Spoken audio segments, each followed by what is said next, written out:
We've been talked about Drake. We've been talked about Stake. We talked about their relationship together, how Drake has always been some type of employee for this company, how he works for a man named Eddie Craven, who owns Stake and owns Kick at the same time, and how this all started when Stake got banned from Twitch. Stake was banned from the platform Twitch. Gambling content on Twitch has been a big topic of discussion in the community and something we've been actively reviewing since our last policy update in this area. Today, we want to update you on our plans. While we prohibit sharing links or referral codes to all sites that include slots, roulette, and dice games, we've seen some people circumvent those rules and expose our community to potential harm. To expose our community to potential harm. Notice how they're saying things like that. So we'll be making a policy update on October 18th to prohibit streaming of gambling sites that include slots, roulette, or dice games that aren't licensed either in the U.S. or other jurisdictions that provide sufficient consumer protection. These sites will include stake.com, Rollbit, DualBits, and Roobet.com. However, we may identify others as we move forward. We will continue to allow websites that focus on sports betting,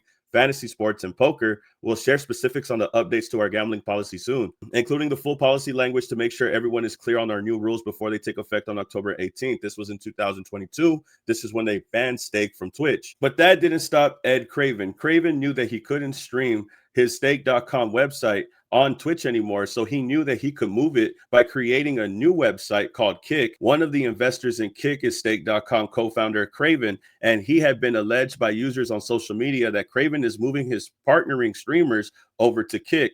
While Craven's involvement has been confirmed, stake.com itself is not an investor, according to comments provided by the Washington Post. Kick is powered by EasyGo, a company also founded by Craven in 2016. EasyGo originally provided technology to stake.com and is still listed as a client. Notice how this is all connected to one man, Ed Craven. This is the guy that's employing Drake, employing XQC, employing Aiden Ross, Trainwrecks, all of these guys to get involved into Kick so that way they could gamble on there using stake.com. This is all just a plot so that way they could continue to do their operation on a separate website since Twitch didn't allow them. This is how we get to the problems that we have now with these class action lawsuits that are taking effect currently.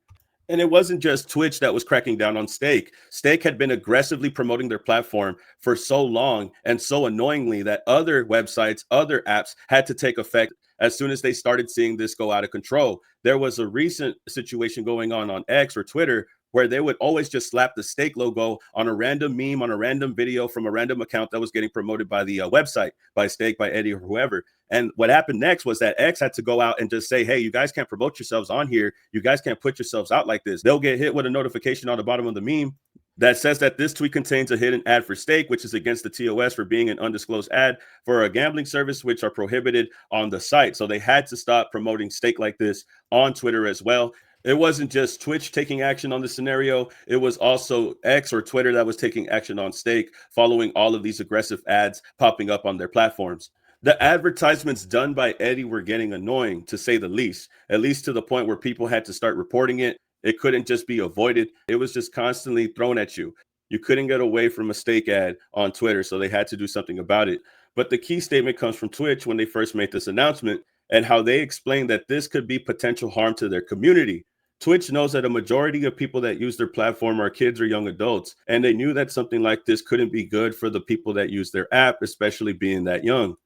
So if all of these other billion-dollar companies, million-dollar companies could notice the harm that it could cause if you were to expose this to the youth, why would influencers like Drake and Aiden Ross continue to promote this, knowing that it would affect the people that support them? And eventually that's what happened. Drake got hit with a lawsuit, a class action lawsuit involving multiple states, multiple people. The first one that people heard about was the one in Missouri by one man by the name of Justin Kilham.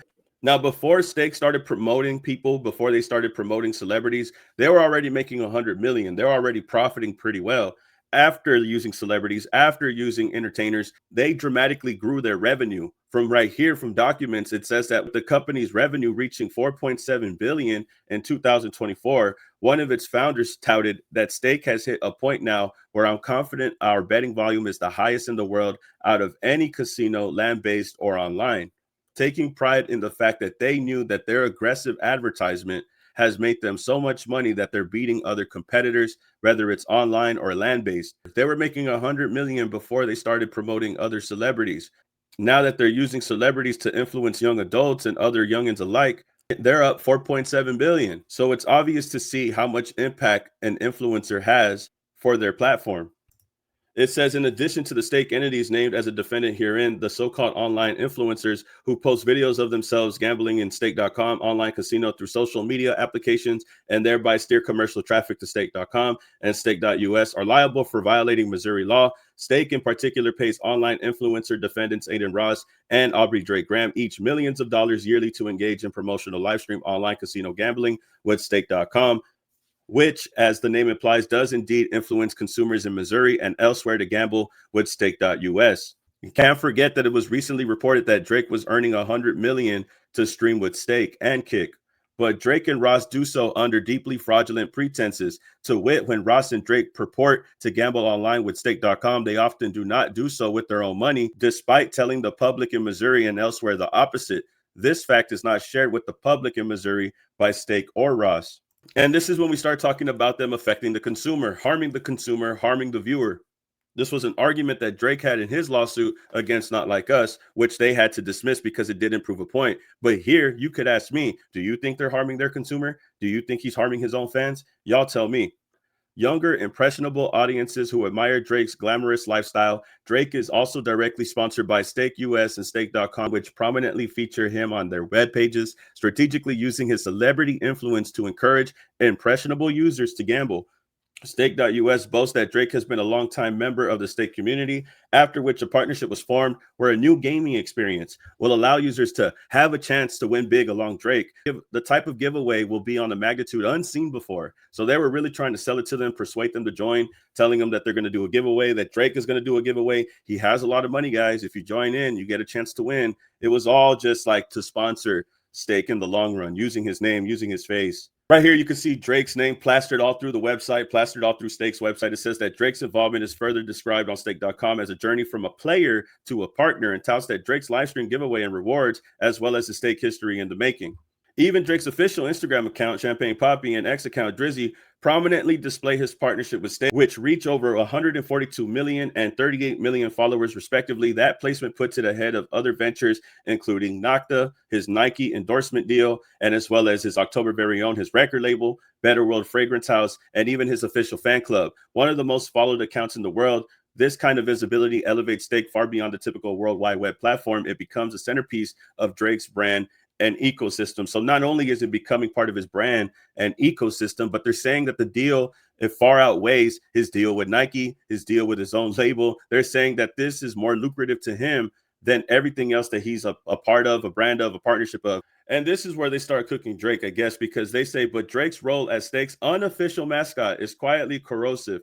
He's glamorizing the platform to millions of impressionable fans, many of whom treat his wild betting habits like gospel. What makes it even more unsettling is that Stake apparently fronts Drake and Ross house money, so any reported loss are part of marketing tactics designed to draw attention. Stake's influencer marketing, especially through Drake and Ross, is directed among other teenagers in Missouri and in other states. And this is where the other states get involved, because after the situation in Missouri took place, not even a week later, Drake gets hit with another lawsuit, this time involving two people in New Mexico. It says here that Drake faces a second lawsuit for his involvement with sweepstake casino Stake.us after two New Mexico residents filed a class action lawsuit on October 29th.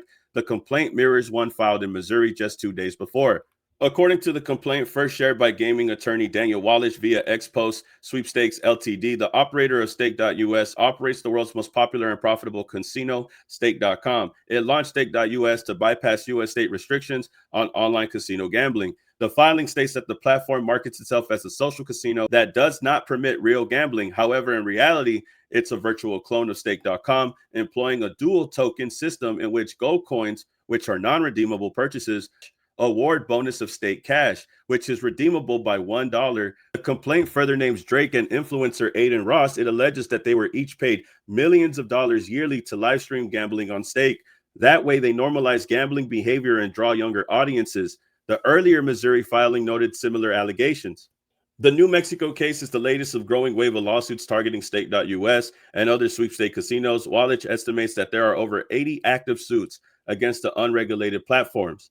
And again, this became a problem because Stake aggressively advertised their website to everybody, every way possible, from slapping it on memes on Twitter, from getting live streamers to stream it on Twitch until they got banned, till they had to make their own website and get all of their partners, all of their employees to stream on Kick. I think that they knew that the influence that Drake and Aiden Ross and other people like them had were going to bring more attention to their websites. They were going to get more clicks. They even admitted that they've done well, more than they ever been, ever since they had Drake and Aiden Ross tag along with all these other influencers that they pay. And they know exactly what they're doing. When Stake is owned by the same guy that owns Kick, and all of these influencers that get paid by them are gambling on Kick, it's clear that they're manipulating their audience.